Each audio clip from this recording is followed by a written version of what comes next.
nhớ rong nữa để nó chỉ của lon trí tới từ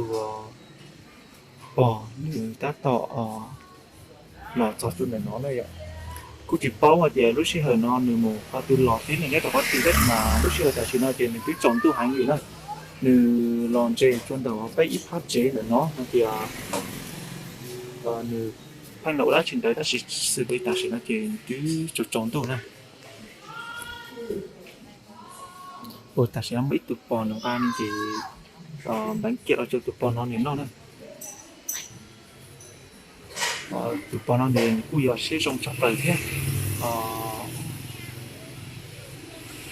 chỉ bao tiền họ nó giống một cái con từ thiên phát sinh mà phải nhớ để nó chỉ bao đã chỉ lý một cái món gì đó không thâu tại lọc để cho nhớ trả tiền để tụi bò thế thì lúc sau ta chỉ nó chỉ nên cứ trồng tu này ạ xử lý ta chỉ nó chỉ đó chi tăng ở y trường đầu tiên là chỉ cứ trồng tu nó nữa xử lý bỏ nó chỉ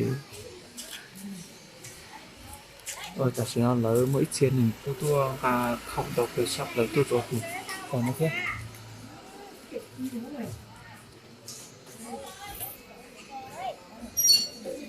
thì có thể ta sẽ nó đi một trong các từ thế này ạ sáng mình chi thế đó mà chỉ báo cho đã ít tiền nó cho công an đi mình chi đó thì chơi thì lấy ra một lò lên này cho nó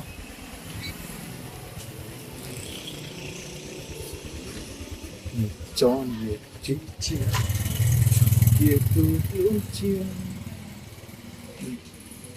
ta sẽ nói chuyện cũng chỉ bây có chân nhót thì nhót kia này nó này nó là chỉ bây đi thế này chỉ bây giờ mình nó chỉ mình làm chỉ cho mình làm thế chỉ bón được cái thau ít cho đó chi tê đó mà chỉ tiền nó cũng chỉ là mình chỉ sao chưa của tụi cứ ra một muốn này có hai là của tụi cứ ra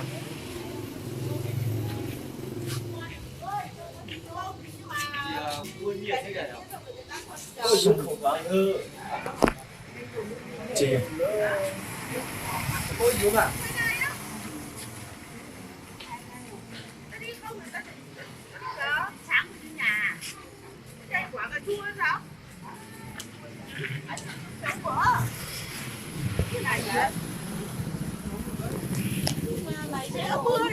dạ